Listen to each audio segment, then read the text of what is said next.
up, but if you're interested in getting your kids involved in any type of sports, now's the time to. Okay, Sign up. as well as physicals for those sports. Okay, well, then we will move on to our public professional input. I'm sorry. I just wanted to say I was very impressed with the Buckskin News this month. Yeah. All the news that's in it, information, a lot of information. Yeah, I thought it was well done too. Very good. The elementary presentation, as you heard, has been postponed for now. So we will move on to the SEEDS presentation if Mrs. Keim and Mrs. Hershey will join us.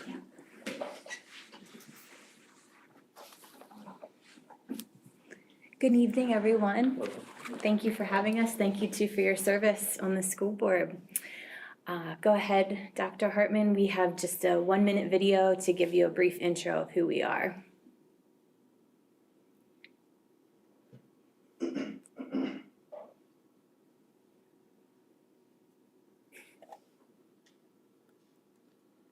Spinning.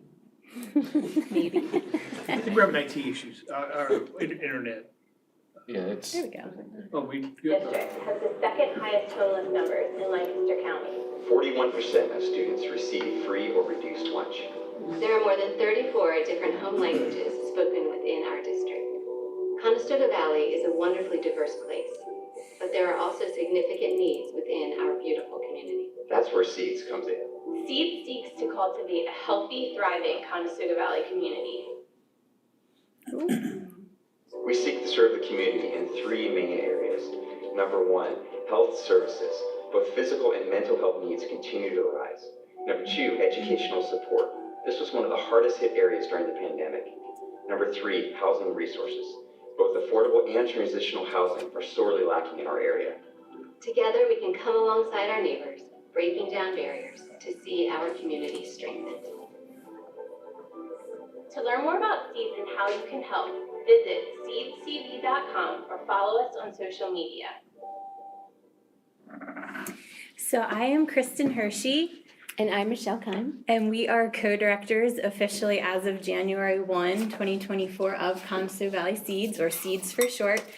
Just to give you a little bit of a background, since not all of you served on the board when we were presented 1 year ago. I am a CV alumni, class of 2001. My husband works at the high school. Our daughter goes to the middle school. And we just love being a part of the CV community.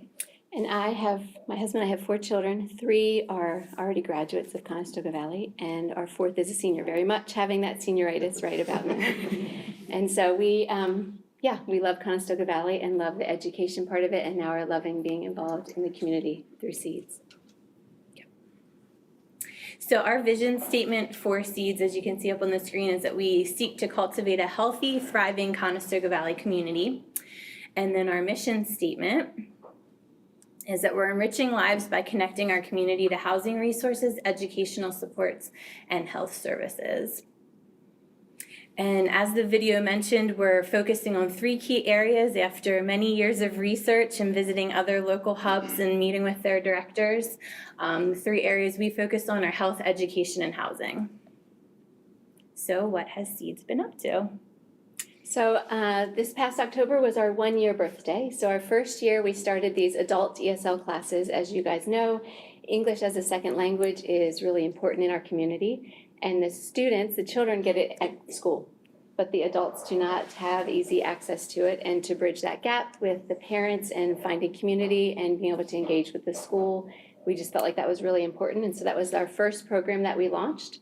So our first one was in the fall of 2022 with 7 adults, and then our second one in the spring with 25. And then over the summer, we had a class on banking and financing that was co-taught by one of the gentlemen who was in our level 4 English class and a CV mom, because he had been a banker in his home country. And so they co-taught it together, which was great. So as we head into year 2, we had our 6 weeks of classes in the fall, and then we had 35 registered, so we're growing, which is great. And a lot of children with that in our ESL classes. Then we have a free meal that then the community can come together for the meal. It's a free class, free childcare, and we offer transportation to anyone who needs it. All volunteer run by just volunteers in our CV community, which has been a beautiful thing. Over these winter months, we're meeting monthly and having just topical classes. We ask them what topics do they want to learn more about as they acclimate to our community and to America here. And so last month, it was all about American holidays and customs.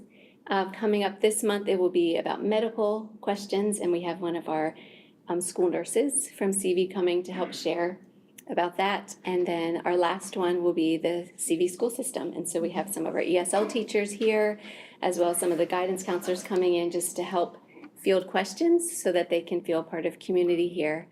And then in the spring, we'll again have our classes for English again. We're starting other things. That's kind of in our education wing. So as we look at health and at housing, we're starting support groups in partnership with CCARS, which is a counseling service in Leola, working with helping the family members who have an addict in their family and just giving them support. We're starting occupational therapy services, play groups, and we're doing a lot of partnership with CrossNet Ministries, which is a hub in the New Holland area, as they are seeing a lot more CV residents calling them with homelessness concerns. And so now we're partnering with them. How can we help our residents as we figure out the systems and how that's working? And they're just kind of like our big brother and big sister walking alongside us as we jump into that area of housing here. So as we look at what our current needs are, we need office space and we need spaces to meet. Right now we are running all of our programs off of Faith Church, which is located on Old Philadelphia Pike. But Faith Church also rents to about 7 other churches, organizations, other groups, and so we're very limited in our rooms that we can use and even the times we can meet and hold programs. So as you know, any space in Conestoga Valley is hard to find, so that's our big current need as we look towards being able to meet more regularly with our neighbors and with our community members. So where is Seeds headed? We have begun speaking with some landlords. We put a message out on social media just saying if you are a landlord and would consider renting to Seeds, and we would help to get some families some financial counseling, some other support groups, things like that. We would be willing to kind of be that liaison between the two. So we're starting to have meetings with landlords. We are still dreaming of that one-stop shop, like Michelle said, a location that can house a variety of resources or even office space for other community groups that families can come to one location to have needs met. We're also actively participating in countywide and district-wide groups. Now that we're official directors, we've been invited to attend. It's every other month. The countywide directors of all the hubs meet, and we're now invited to attend that. So it's a great wealth of knowledge and sharing of just resources with that. And as Michelle said, we're still actively seeking that office space. So we just wanted to update you guys because we had been here a year before when we were just launching as to how we're doing. We're grateful for your support and where we're going to next. I think it's us who should be grateful for your support. Especially your English as a second language, because children who are learning English, who have parents who are learning English, will become fluent so much quicker. That is huge. As much as we do, it's never enough. The same with some of the health and personal needs of these people. That makes a huge impact on our students. And we appreciate the community we live in that has groups like yours. Any specific questions for these ladies? It's great to see where you've come in here. Thank you. Yeah, thank you. To see that focus kind of getting down. Well, the growth, I think, reflects the need. Oh yeah, for sure. Yeah, it's really great to see that. I was not tone deaf to your call for space. I cannot offer office space, not without having half the faculty and staff come down on my head because they feel they need more. But I will spend a little time with Mrs. Hunsinger and our facilities plan. We do have several levels of fees and non-fees for meeting spaces or classrooms, and we will take a look into that for you. Thank you. Thank you so much. You're welcome. Thank you. Anything else? that is a document that I think a lot of our board members haven't seen for a long time. Doesn't hurt to take a look at. Thank you, and please carry our thanks back to your whole group. Yeah, We will, thank you. Thank you. Would anyone like a flyer Sure. or anything? Yeah. Oh, definitely. Yeah, we'll pass them around if they're Okay, yeah.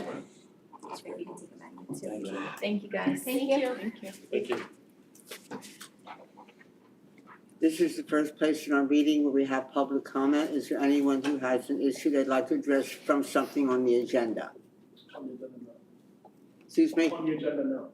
Oh, then there'll be time later for that then, thank you. So we will move right on to our business for this. Change orders for Smoketown Elementary. Is Mr. Peters here? He's not. He unfortunately had to run off to another meeting after our construction meeting, so you have me, so. That's okay, we'd rather have you. We'll wait for the hurry up and wait here. Slow. That's okay. I'm just half All of them are fast. slow today, mine's slow Real slow. down today too. Needs a break too, I guess. So, Yeah, after this long meeting.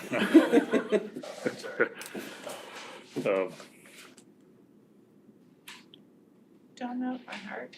No, unfortunately, I don't know it by heart, because it wasn't until last minute that I decided to jump in on this, so I apologize for that. Oh geez, I think I could remember what these are for.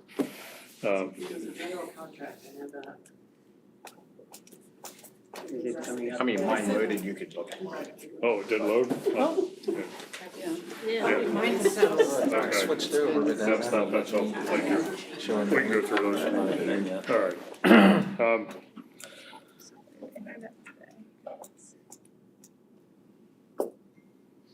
So a couple things that were found as we were going through the project. There was some pipe that was found to be galvanized in the cafeteria that we didn't realize was galvanized, so we wanted to make sure that got replaced. So this is for the removal of the ceiling grid so they could get up there to replace it and re-insulate it. So it's just a cost to tear the grid down, put the grid back up, is the one item. The other item is there was insulation, just bat style insulation, you'd see it like Home Depot, more of a residential style, we found out was installed in a few areas. The code official flagged that, but he said if we installed this FSK paper, it's basically gives a more of a fire barrier to that over it, then the insulation could stay, so we did that. Otherwise, that would have been a much higher cost to remove all that insulation, because there were some areas it would be hard to get to it to reinstall it correctly. The last item is related to the auditorium. There are acoustical, thank you for that, acoustical clouds within the auditorium over the seating area. They're big, rectangular and angled. They removed those, brought them down onto the ground to do other work up in that ceiling space with the intent to reinstall them. Once they were down on the ground, we saw the condition they were in from a structural standpoint. So that has been repaired, so this was an unknown. The last thing I wanted to see was we put these back up, and then at some point in time, the panels themselves start falling off the structure. So that just would be a bad day all around. So, so we've secured them, they've cleaned them, they've put them back up into place, but I feel confident that they're not going anywhere, you know. So there would be a larger catastrophe if anything like this moves. The fact that they stayed up there as long as they did probably was, you know, we'll just go with that. How long has that been? When was that building built? 97. 97. 97. Yep. 97 occupied. So, and then right after that was done, they went over to the old middle school, Leola, and renovated that. Yeah. Finished that up in like remember that. 99. And we did that move like over Christmas, if I Yeah, remember. that was a mid-year move, as I recall happening. So, yeah, not the best time to move, but you know, you can make it happen. Kids found it So- exciting. Yeah, yeah.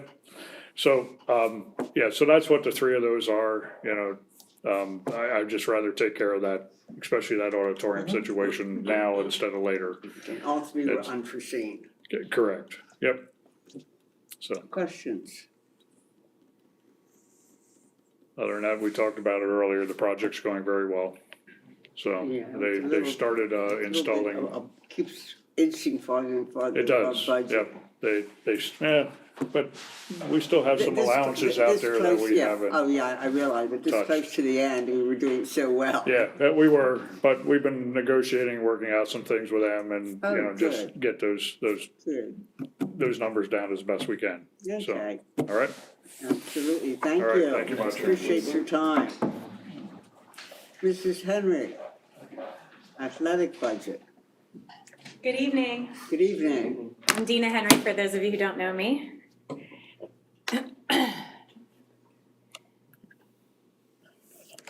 And you probably already looked through the PowerPoint. So the first several slides are showing, you know, just what sports we have, our benefits of athletics, the sports that we have, and our participation rates. So up to that point, are there any questions from you? I like to keep this information in. I think it's important for people to know what sports we offer, what teams we have in each sport, both on the junior high and high school level. I also think listing participation rates is important. Right, the year before COVID hit, we were up at about 39% for high school and 37% for middle school, and this is the first year since then that we've hit that again. So I'm really excited about that. And the number of 2-sport and 3-sport athletes are way up, which is also very exciting. So we have a lot of really great participation. And our team GPAs have really hovered around that 3.2 to 3.4, which is good. It's very good. And I think some of the top teams are always vying for that number one position. They go back and forth a little bit.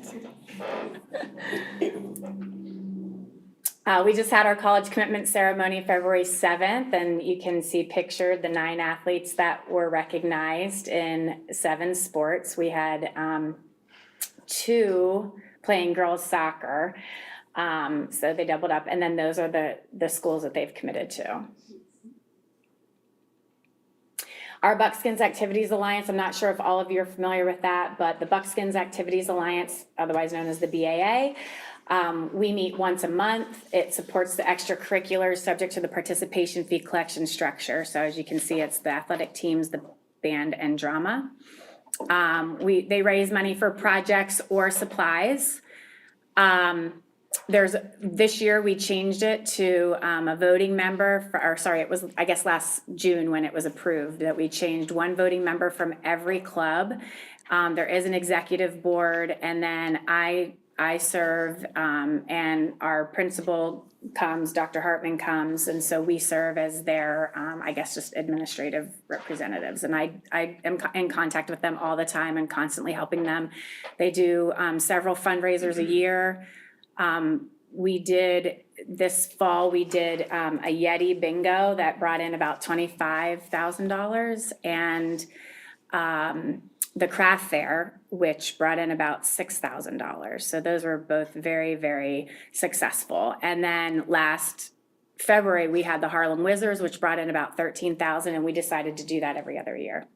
And then with that money, we award grants. So the booster clubs of athletic teams, band, and drama, they can submit a grant request, and then it is reviewed and voted on by the voting members, and most grants usually get approved. Some do get denied depending on what the financial status is of the BAA at that time.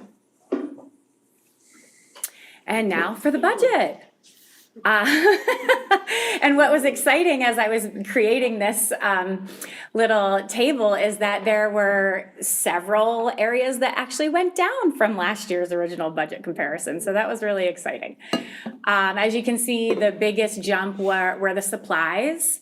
So this year I'm adding the purchase of nets for goals in my budget. So that would be field hockey, lacrosse, soccer. Eventually it'll be the basketball nets, but they don't really cost that much, and I have plenty of those right now. So I figured that between the field hockey nets, lacrosse nets, soccer nets, and tennis, that's going to cost, we have budgeted $4,816 for that. We do have several new fields that we're hopefully able to use in the fall, so we are budgeting some corner flag sets for them for soccer, which is another 510, and that equals 5326. So that's just about half of that increase there. And honestly, the rest of it is just inflation. The cost of balls is becoming very high, and they know that you need them and you're gonna pay it, So, I mean, when I go through my budget by sport, it's scorebooks and balls, scorebooks and balls. So, what else? Let's see. I don't know, you did see this obviously before tonight, so if you have specific questions on any of those categories, I'm happy to answer those.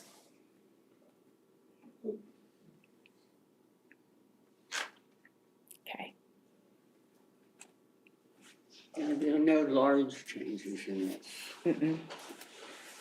And then a ton of thank yous, because as you know, none of us can do anything without other people helping. CV is really just the true definition of team. So lots and lots of people to thank. And then we have some championship pictures here. So last spring, the boys track and field team, they were the LL League champions. This year, the golf team won the section. So the LL League is divided into sections based on enrollment of schools, and golf was in section 2, and we won the section championship. And then wrestling this year won both the section and the league championship, and bowling, and that was their first league championship, and it was bowling's first league championship, and they just won that. So that was really fun. And I had just finished the presentation and was going to email it to Marilyn the next morning, and that's the night that they won. So I was like, I have to revise this slide here to include them. So I was really excited about that.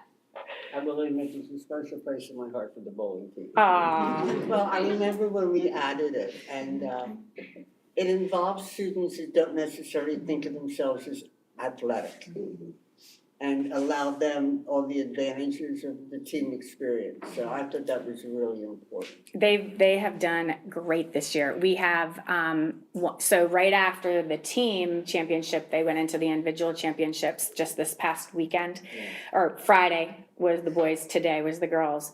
We had the Josiah Castler was the league champion for boys, and Ryan Muckle came in second. And then Mason Tardibuono came in 5th. So we got 3 out of the top 5 for bowling. There's always been a real sense of teamwork with those kids too. Yeah.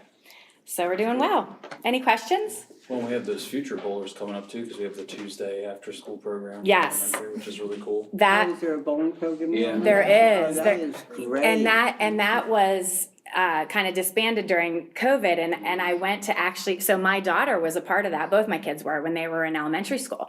And my younger daughter, who's now a sophomore, she just loves to bowl, not on the team, but just loves to do it. But she's really tall now, and her fingers are really long, so I had to go and get the new holes drilled for her fingers. And when I was talking to one of the owners, Eric, he said, "Hey, Dina, the elementary school program's coming back." And I said, "Why don't we do it with the middle school too?" And he said, "Geez, I never thought of that." I said, "Because we don't have a middle school team. So that's really the feeder program." And you have all the kids that are so excited in elementary school and they're involved in it. And then there's this break, and then some might lose interest or pick up another sport. So we really need to have that middle school program. And then he added the middle school program, and he emailed me earlier this year and said that it was going great.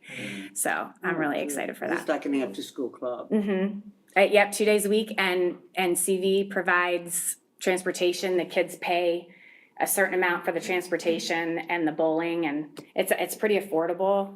There's a lot of kids involved, Yeah, it's And pretty it neat. helps that there's an arcade in there. And a snack bar. And they can win tickets and buy gummies and stuff. And they get certificates and all this stuff. I'm sure that yeah. has nothing to do with it. We're allowed to run back into the arcade? Mm. All right. Thank you. Yes, you're welcome. Thank you. Please thank your people at the BAA. I will, thank you. Dr. Mann, one of your favorite activities of the year? Yes. Good evening, everyone. I'd like to present to you the recommended calendar for next year. For those of you that are new to the board and maybe not familiar with the process, we have a calendar committee that meets. I chair it along with Dr. Kozer. And typically we meet 2 to 3 times around this time of year and discuss pros and cons of the current calendar and looking at, are there any needs that we can address or should be addressed. Now, when it's all said and done, there's not much you can do moving the calendar around. So, little things here and there, little tweaks here and there, depending on where the holidays fall, moves things around a little bit. So you may see a little movement there from time to time, which may open up opportunities or close opportunities depending on where they are. So in this particular calendar, which is actually similar to the calendar we had in place in 2013-14. When Jill and I started thinking about this, we wanted to make sure that we had enough, who knows if it's gonna be enough, that we had time in the summer, because we're moving 2 buildings, to make sure that, we give that process as much time as possible. So historically, meaning the past couple of years, we've been starting that week of the 19th, somewhere in there. Ironically, when I looked at the calendar 2013, it was on the 26th, it was the first day of school. So we looked at that, saying, okay, let's move there. Gives us a little more wiggle room if we need it. So that's why you'll see that start. It's very similar to the current calendar as far as November, that week around Thanksgiving. December, we have a longer holiday break this year. We're coming back on the 2nd of January. Again, now that's going to start getting awkward wherever that falls. So, but we felt it prudent to come back there. Let's see. Semester ends on the 17th of January, which is really only impacts the high school because the high school has the semesters for the block scheduling, and so then they have their clerical day. They're on the 21st. Professional development, April the holidays, May, June. Just so you know, obviously we have to have 180 school days, so that's a parameter we have to deal with. The CBA calls for 190 teacher days. Obviously 180 of them are teaching, and then the other 10 are professional development in some way, shape, or form. It's either direct professional development, defined that way, or collaborative professional development. There's 3 of those. And then there's 1.5 days of what's called clerical. So the elementary and the middle school get the clerical time over the summer. That's their component of it. The high school gets it in January between the change of the semesters. And then there are what's called 2 individualized days over the summer. Again, they're professional development, and when teachers satisfy those, then you'll see in the calendar where it says individualized days, they're trade-off days then. They're not in session. I mean, the school's closed and, then they're just not here. Questions? Thoughts, concerns? Comments, I concerns? remember something about changing from 180 days to so many hours. Was that? So there was recently legislative change where in PA code, it had always been schools have to meet 2 thresholds for the academic year, 180 school days, plus at the elementary level, 900 instructional hours, at the secondary level, 990 hours. So the way the law was written was they had to meet both. It was 180 days and let's just say 900 instructional hours. So we have to, and there's a lot of reporting we have to submit on that. And that's where things like Act 80 days and stuff like that comes into play. Recently, that law changed, and it was one simple change. The languages, they changed and to or. So schools now have to go 180 days or 900 or 990 instructional hours. That's how it's always been for charter schools and cyber charter schools. So there was the argument of if that's fair for them, why don't public schools have the same flexibility? And somebody in Harrisburg listened, and that law's been changed. However, the Department of Ed, once something in the school codes changed, there's a lot of review and PD issues guidance after things go through legal reviews and so on. And none of that has happened yet. So we're kind of the law has changed. It's on the books now. We could go ahead and make change, but all the recommendations from the intermediate unit, from our solicitors, so on, has been just kind of sit tight right now. Let's see what guidance PDE comes out with. So you're not seeing a lot of schools make drastic changes to their calendars for next year. I know one of the things I said when I came in to this position was I'd like to see us start approving a calendar 2 years in advance to give parents, more notice on when things like vacations will be and stuff like that. And that would take 1 year having to approve 2 calendars, and then from that point forward, you're really approving the calendar for the year before. I actually asked our team to let's put the brakes on that because we don't know what's going on with this new change. So hopefully that's something, maybe we'll have a little more clarity next year, and we can look at maybe planning further in advance. And we still have contracts and stuff that need to be honored as well. Our collective bargaining agreement says 190 days, 180 student days. So we're not, you're all right, that is a change, but we kind of don't know how to interpret that change yet. Right. Well, for now, could that help us when we have an early dismissal because of weather and it covers 2 days? We could end up saying, well, we can add those hours together. We think so, but without that guidance yet, we don't know. We think it might give us some flexibility to not have, if we really get hammered with a bad winter and we run out of our built-in snow days, but we're still above that 990, can we just, at that point, make a decision, or is it something we have to stick to the schedule that we submitted to PDE prior to the school year saying we're gonna do? We don't know any of those answers yet. We don't know if it's school district specific, or there's specific programs that this apply to, like dropout prevention programs that you start, or maybe things like that, where the hours might be, it might be a 180-day program, but maybe half the time. So we're waiting on. There's a lot of what ifs. Mm-hmm. Right now, is there an average hours per day of the 180 days? Is there an average hour? Yes. Hours Per day? per day? Yeah, for students, it is, Dr. Mann, you might have to remind me, it's probably 6 hours. Around 6.5. There's a formula we have to submit to the Right. state that it's not just the amount of time the students are with us. There's only certain things that count as instructional hours. Right. So we submit that, and it's. So when we put together the calendar itself and then the matrix in the background, for the secondary, because you're changing classes, I have to back out 5 minutes between classes, so you back that out. I have to back out 30 minutes for lunch. Right. At the elementary level, we back out 30 minutes for lunch plus recess, doesn't count.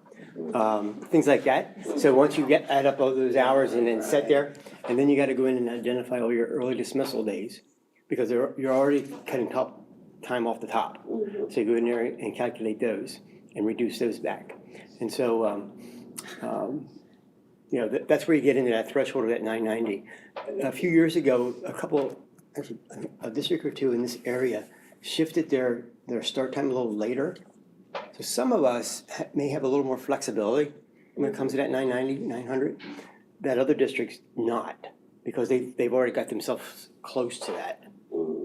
So again, it's gonna vary between districts, but as Dr. Hartman said, things you gotta be mindful of are programming for special needs children, our contracts with other districts, just, making sure that we're staying as close in line with other folks. So I think it's prudent to just pause and let it happen. Let PDE come out with some guidance. Just Hmm? personally, the Monday after Thanksgiving, especially now that it's in December, Mhm. like was there any thought put up in that to the very last day of school? Yes. So that- Well, no. So there was thought, yes, absolutely. I hate that they're home and I'm like, people are like, oh, it's for hunting. I'm like, no, it's No, not it's for not. hunting. Right, but- no, you know, yes, there was, I think that's probably the area we discussed, or people discussed the most. So, yeah, right, so we ended up, saying, you know, surveying and saying, all right, if we opt for that day closed, then we gotta make it up somewhere else in one of the other days. Right. So the day that was added onto the calendar would be August 31st, or August 30th. So that was originally off, so that's where it's gonna be. So when we got the respondents, and we had 234 people respond to the survey, which is good. It was almost, I wanna say like 65-ish%, somewhere in there, for that day. And like, great. Yeah, because we had much debate, you know, because if we're sitting and it's like, look, it's getting us closer to Christmas break and, Yeah, they're barely in school. yeah. There was a lot more debate when they started giving it at all. So we, And the day before, the Right. dismissal. I know that was, to Dr. Mann's credit, there was effort to try to make that a school day. Because the other thing here is nobody likes to start the school year with a 5-day week, like ease the kids into it, so it's kind of a trade-off, you get one or the other. But I will, what I like about this draft is we were able to at least have that Monday after Thanksgiving as a built-in snow day. So if we have a flooding in the fall or a early snowstorm in October, at least it's a makeup day built in. It's an early makeup day we have built We in. have used those. My original draft. Hurricane Sally or whatever it was. Nah. What I think too is sometimes we forget how many of our families aren't native to Lancaster County and they travel over Thanksgiving. And this allows them not to be on the highways at one of the busiest weekends of the year to get back home to get their kids in school. Because the last thing I want to hear is that one of our families was in an accident coming back to the district. One last comment I will make, because I forgot to mention it. And it speaks to Dr. Hartman's thought of doing 2 years out, is, you know, we're in competition with the graduation location, Calvary, with other competing school districts in the areas. So that would help in, you know, getting that and knowing where that is. Ironically, it's actually falls perfectly for us. It's the last day of school. So we have Calvary reserved for that day. So that worked out perfect. But I just one, I didn't mention that we have graduation that night, which is a good thing. And 2, how it would benefit us having a 2-year calendar so we can try and lock those in a little earlier. So that's also our tentative graduation date or our definite graduation date or? I would say it's gonna be definite unless blankety blank breaks loose with the weather. Hate to say definite, right? Right. Never say never. Okay. Any other questions? Thank you. No, thank you. Have a good evening. You need approval. Oh, that's right, Oh, yeah. that's right. Okay. Almost forgot. Take a motion to approve the calendar. Motion to approve the calendar as presented. Second. All in favor? Aye. Any nays or abstentions? If not, you've got a calendar. Awesome. No, thank you. Policy review, the 700s. This is our newest section. We will be doing the second reading of the 600s next week. But the 700s, as before, we're going to give it over the time to absorb them. We will have a first reading. Are there any concerns for anyone that started the review of these? Okay, if not, we'll talk about the review of the high school percussion ensemble overnight competition. Mr. McGarrow. Hello. Good evening, everybody. Hi. I'm Aaron McGarrow, one of the music teachers at the high school and the band director. Thank you very much for serving. Get a chance to meet a couple of you, but I'm hoping to get the opportunity to speak with a lot of you in the coming years. So I'm here tonight to, on behalf of my smaller group of percussion ensemble, the Indoor Percussion, to travel to Toms River, New Jersey, to go compete in a WGI event. It's a Winter Guard International event. It's probably the premier circuit that we have for divisions and for the country to compete in indoor color guard and indoor percussion around the country. And this event just happens to be happening in Toms River, New Jersey on the week of March 23rd and 24th. We typically do this event every single year. However, they changed the event to a 2-day event.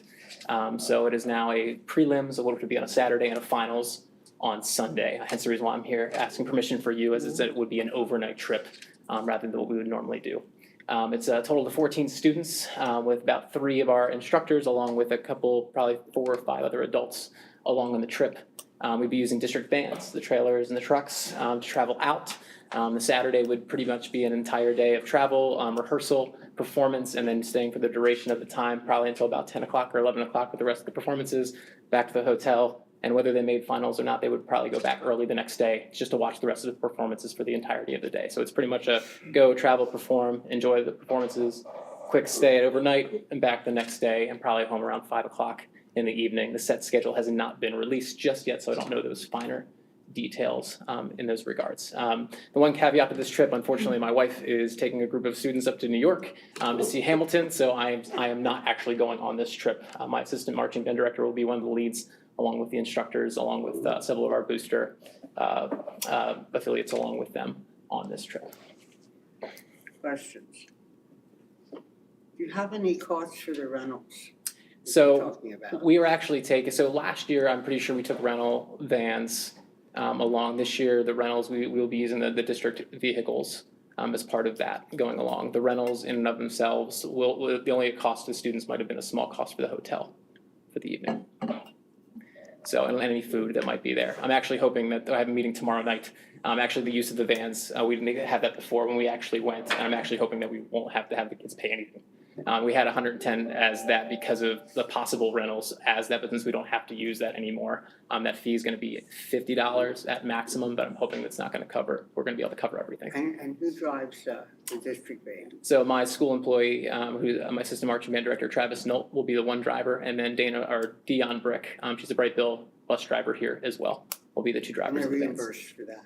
Correct. Oh, I didn't know that, but yes. That's great. I didn't know that completely, so that'd be great. Well, and actually asked them if they were volunteering their time. I'm assuming they will be reimbursed. That's great. So yeah, I mean, I assume, once again, I've done a lot of trips. This is my 4th district I've been a part of. So it really varies on that aspect, and I always assume that Well, you'll need volunteer. rooms for them too. Absolutely. So, well, I mean, Don't need the them booster, sleeping in the I mean, the school costs, anything that the school is just either the van or the truck and trailers. Everything is gonna either be part of the booster organization Yeah, I covering saw most that. of the cost I from there. will tell you this, compared to some of the applications we get, yours was much more complete. Oh, great. I won't say it was as complete as I would like it, Oh. but it was considerably more complete, and I appreciated that. Well, thank you. What else can I improve on? What would you like to see? I'd like to see the kids' schedule. Yes, okay, We yep, used to get absolutely. that. We used to get a list of the behavior guidelines. Sure.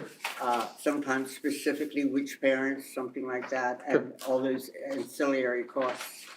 The more detailed, the more comfortable I am. Absolutely. Yeah, the schedule, actually, I talked to Dr. Hartman about that, and once they actually release the schedule for the event, I can get those things a little more. Many years detailed. ago, we used to have a form that laid out what you needed, and I'd like to get back to that, because not all of them has been as diligent as you were, and I appreciate Thank you. the effort to give us all that information. Appreciate that.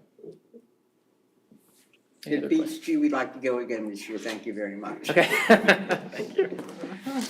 Thank you, and I'm good gonna luck. say that, of course, the students are going to be in the finals. I think they will. We have, out of the 14, interestingly enough, 10 of them are actually seniors.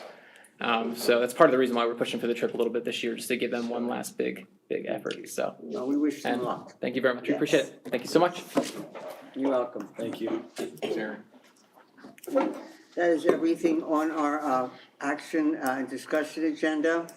There is a review of next week's agenda. If there's any concerns you have, let us know before that time, unless you already have them. And this is the time in the meeting where we have public comments on any issue the public would like to bring. So if you would like to come up to speak to us, may I ask, are you a district resident? I am, Okay, and could we have your name? Luis Torres. Okay, and before you leave, make sure you give the secretary your contact information. Absolutely. I thought you don't remember me? Excuse me? I was a former board member of the school board. Oh my gosh, Louis, I didn't recognize you. Good evening. How Good have you evening. been doing? Good. So nice you're former board member. Yes, it is. I want to commend you and Mr. Talley, still holding it down. You guys are gluttons for punishment, my goodness. Jeez. Yeah, you sat right beside me. I did. That's why I didn't recognize your face. I did. I wish I was here with nothing but positive, and I do like the fact that my son recently came back from Lancaster, Maryland, came back to Conestoga Valley to graduate. It was due to some financial, just tuition's getting really high over there, and I work there. So, but he came back here. While he was there, he was a valuable member of the basketball team at Lancaster Mennonite. Not just he earned a gold medal in the state championship team there, not just a participation medal, but an integral part of that team. Actually started several games there. Here, not that we expected the red carpet to be rolled out for us. We weren't expecting that at all. And I am doing my best to raise, he's here with me today, to raise, I'm fair with him. I'm not claiming for him to be a perfect student, and there's a couple principals in the room that probably have dealt with him in the 1 year that he's been here. But he's not a bad kid. He's been accepted at 8 schools already, and he also has a tough choice to make because he wants to play college basketball, and he does have the opportunity. There's 3 coaches vying for him. All that to say, he didn't make the basketball team here at Conestoga Valley. We believe that he never had a chance. I wrote a very detailed email to IDET and also to Dr. Hartman, also to the athletic director and the administrative team here. Regarding some of the things, my son, we knew the narrative coming here. We knew the chances that we were going to take. There's just a lot. One thing I didn't notice in the budget for the athletic, in the athletic report, was what are the steps being taken to assess our current coaching staffs. In that, I hope that there are trainings for the coaches, especially in dealing with a changing demographic here at Conestoga Valley. It's a shame that many students of color and their parents are reaching out to me as a former board member. They continue to reach out to me, even though I always tell them, go to the admin, go to the athletic director, go out to that. So, and the report that they're getting is, this is the first I hear of it. This is the first I hear of it. Well, if this is the first you hear of it, then someone along the chain of command, the line of communication, someone's not reporting it above. And we believe there's a big cover-up going on, and we want some accountability. Especially some of the behavior. My son wrote a very detailed email, which I included, some of the things he had to deal with. And I'm hoping he has enough courage that he could come up here and just share, not in detail, but definitely share some of his experience. One thing he didn't notice is when he came back to play with his friends that he played with from 4th grade to 9th grade here at CV, before he transferred to Lancaster Mennonite, he enjoyed the game playing with them. He was looking forward. He wanted to defend the state championship over there, couldn't, came back here, at the very least wanted to connect with old friends and play with them. And he said that they had totally lost any zeal for the game.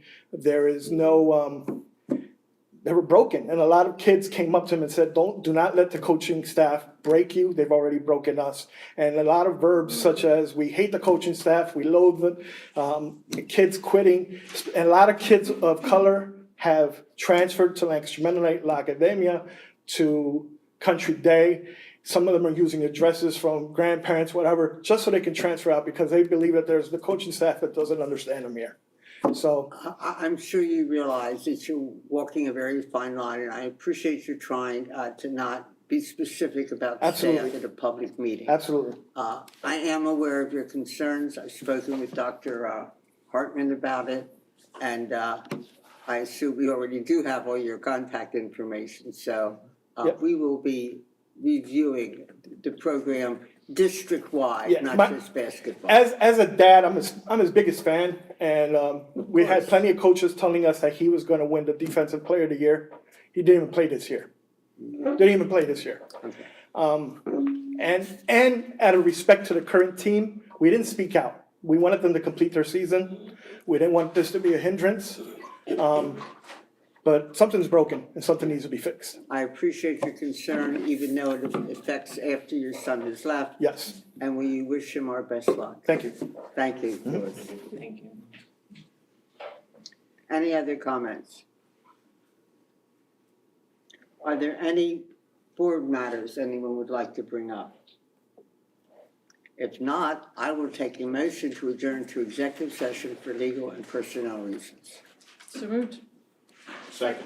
All in favor?